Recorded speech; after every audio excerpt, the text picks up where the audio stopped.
Hello, you're watching Context. I'm Orkan Amashov here. Geography matters. It matters a great deal. Geography can be destiny, but geography alone is never power. Power is about one's ability to translate one's geographical attributes and many other qualities into leverage, infrastructure, connectivity, and influence. Few countries illustrate the possibilities and limitations associated with this endeavor as vividly and intriguingly as Georgia, a country in the South Caucasus. Well, I'm Orkan Amashov, and joining me now from Tbilisi, from the Georgian capital, is Bako Keladze, research fellow at Turan Research Center. Bako Keladze, welcome to Context. Hello, and thank you for having me. Thank you very much indeed for joining us from the Georgian capital. My introduction was about Georgia, about geography. We know that geography is destiny, but it's not everything really. You need to utilize your geographical attributes in such a way that it does actually emanate to the point of leverage. And recently, in one of your articles, if memory serves me correctly, you argue that Georgia's position and role in the Middle Corridor changed. Georgia is no longer perhaps as indispensable as it was, but it's still very important. I would be most grateful if you could elaborate on that very point that you made in that very article. Yeah, first let's start discussion about the geographical role of the South Caucasus. So for many centuries it was just a geographical periphery, but now we see that geopolitical dynamics is changing and it's getting very interesting and very attractive geographical area here, and lots of countries and lots of stakeholders and investors somehow get involved in this project. As we already mentioned, it's Middle Corridor. Mm-hmm. So it's especially important for Europe because this corridor provide access to Central Asia, which has one of the biggest proven reserves of critical minerals, which is critically important for European Union to remain economically, in military and defense competitive power. Because without critical minerals and resources, you cannot develop the proper technologies to, let's say, the move on the next level, which is coming maybe in the 10 or maybe even shortly in 5 years. That's why South Caucasus seems very let's say the interesting and attractive natural bridge, and which for many years has been limited because of the difficult geographical environment, especially for Russia, which tried to cancel and to undermine any international projects going through this region. And if we look back how other projects like Baku-Tbilisi-Ceyhan, Baku-Supsa projects developed, it was only back in the 90s when Russia faced serious hard time. And now Russia is again is in hard period, it has hard time since they invaded Ukraine. And it opened a new opportunity window for our countries, I mean the regional countries, to develop further economic and transit infrastructure here, which is, as I mentioned in the beginning of my conversation, very important for the European Union. But as we see right now, European Union does not want to, let's say, refuse their policy towards Georgia. So it was like a value-based back then. Now they do not want to make it more like a pragmatic, which will be more based on the trade and the mutual interest, as it was between European Union and Azerbaijan or European Union and Central Asia. So we know that Azerbaijan and Central Asia never had any aspirations to be a part of the European Union as Georgia. So that's why we see that still Europeans say that if Georgians wanna be the good partners for Europe, they still need to reform, they still need to make some changes in their political systems to align with the European system. And then we can start talking about the close relations and close partnership.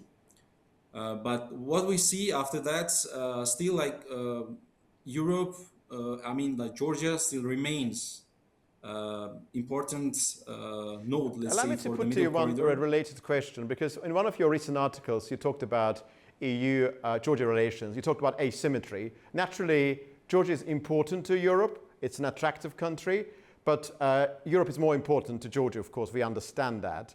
You also specifically articulated one point saying that the current problem between Brussels and Tbilisi is largely rooted in that inflexibility emanating from Brussels' own inflexibility and demands, and Georgia's aspirations and approach, which is based on monetizing its geographical location. Cumulatively, these factors led to this current situation. Would you be able to explain further what you meant there, and to what extent this situation is intractable? The reason why I'm asking this question, there are many other elements.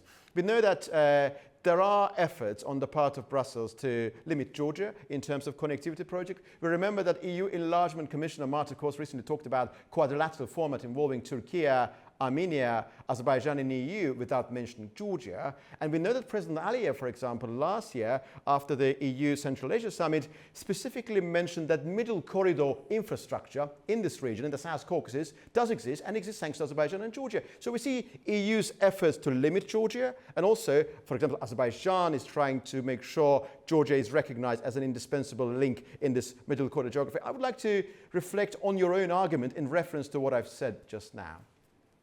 Yeah. So, you know, we live in very dynamic political and geopolitical situation, and what's like 1 and 2 months ago worked, maybe it doesn't work anymore. And what we see right now, like Georgia still is an indispensable node for this project because of this maritime and its port infrastructure, which is connected with the railway and roads, which is quite rare and very luxurious thing in the Black Sea region. And this is what defines the Georgia's value as a node, as the maritime gateway for this middle corridor. But still, when it comes to the political dimension of these Georgian-European relations, we see no kind of the willingness of the restart, neither from the Georgian side nor from the European Union. Both have their own arguments, which are quite solid, and I would say that considerable. But anyway, this middle corridor still goes on. It's developing by itself, but it would be even faster developing if Georgia and the European Union had closer relations. And right now it might sound like paradoxical, but back then foreign policy orientation was maybe not a problem, but kind of the matter of the inconvenience, the relations with our neighbors and some other post-Soviet countries, which are now involved in this middle corridor. Now it's their vital interest to Georgia to go back to the European orbit again. So we have like the very paradoxical situation in case of the Georgian-European relations. And at this moment, we see that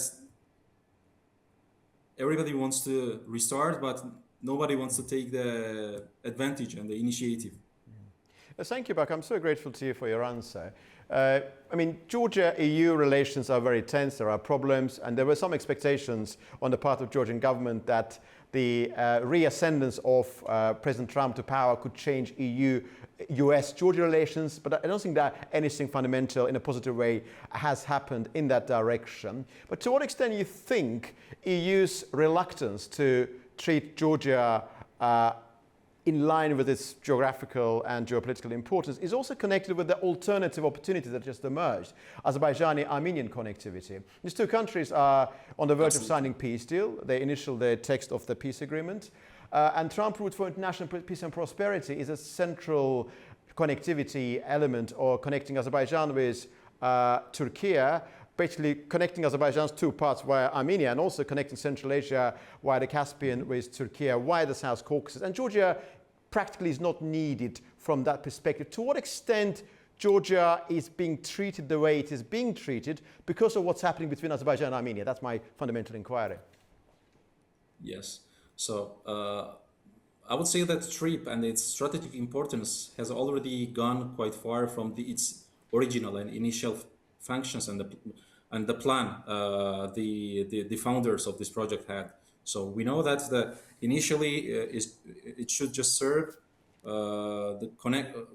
To provide the connection between the mainland of Azerbaijan and Nakhchivan, and also with the Turkey. But since the U.S. get involved in this trip, we see that it's no more like just a local project, and also we see that Trump has some kind of the long run plan, which is also related to the Central Asia. Everybody wants to have connection with the Central Asia because of its critical minerals, and I think that this trip, which 74% of this trip Yeah. belongs to the American Yeah.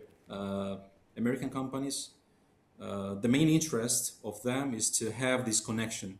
And we also should mention that recently there are some kind of very interesting developments in Armenia. So two very big the American companies like NVIDIA, Firebird, they have entered in Armenia, and it seems like the Americans try to create some kind of technological ecosystem which will have the supply chain and the connection with the Central Asia. But we should say that it's not still the alternative of the Middle Corridor, because if TRIPP is exclusively, let's say, the exclusively American project, the Middle Corridor is more like oriented to the European demands and their interests. And we might see in the South Caucasus like two parallel projects, which explicitly are not, let's say, the competitors at But all. do you treat TRIPP Because as an integral element of the wider Middle Corridor geography? maybe Because it it has can been also described as a provide combination of But I think there railway, is a huge gap. highway, energy pipelines, digital infrastructure. It's being perceived as something bigger than just a mere road or railway connectivity piece.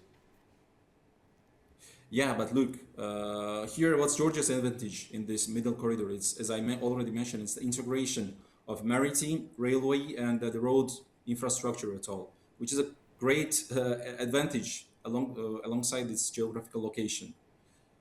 And I think that, and plus we should also mention these cables, the Black Sea cables, which is very important part of the digitalization of the middle corridor, which also go through the Georgia. So infrastructure, geographical location, everything is on the Georgian side. The only thing, but which is very important, it's the strained political situation between Tbilisi and Brussels, which might undermine Georgia's the key role in this project, alongside Azerbaijan, of course. Naturally. I mean, it seems that you believe that Trump route for international peace and prosperity sort of is too limited to outweigh Georgian connectivity landscape. It has got its own function, but you do not seem to be treating it as a vital ingredient, as an additional element of wider middle corridor geography connecting Central Asia with Europe. I mean, is that so? That was my kind of inference from what you have said. I may be wrong, of course. If you explain, that would be very kind of you. Look, here, like, the geopolitical situation is quite unusual, and we see that some allies, including the European Union and the US, who were like traditionally allies, now they are not the enemies, but still they are in the competition. And we see some kind of the discussions and debates about creating the new European NATO. So we see there is kind of the split between them, especially after Trump's declared that its ambitions to grab the territory which belongs to Denmark, the European Union territory. Sure. And also he announced to withdraw from the NATO. So we see this split is real between Europe and the US. And we might see that this competition between those two powers also might reflect the competition of those two South Caucasian transit arteries. On the one hand, we might have this exclusively American project, which will also, as it was initially planned, will connect Azerbaijan with its another territory in Turkey. Yeah. But primarily, it will also serve some American interests. but Europe might also try to invest and to build its own transit system, but through the traditional middle corridor direction, because both of them want to have to put their leg in the Central Asia. And so Central Asia is a new, let's say, the place where everybody wants to get there and to grab more stake as much as they can. Thank you, Bak. I'm very grateful to you. We also understand that from the European perspective, even from the perspective perhaps the United States of America, the cumulative importance of South Caucasus is connected with that element of geography, that is providing access to Central Asia, because Central Asia looks like it's going to be the battlefield where different powers, including Russia, China, US and EU, will be fighting for the next 50, 60 years. Where do you see Armenia in this wider landscape? So Trump Route for International Peace and Prosperity, only one element within the wider puzzle, of course. But Armenia's railway system, as I understand, is practically managed by the Russian company, or company which is owned by a Russian entity. What is the reality there? What is the value of Armenia in the context of Middle Corridor beyond TRIPP? So, I mean, like recently, Armenia has become one of the most interesting geopolitical player, because it balances four different powers which are like arch rivals of each other.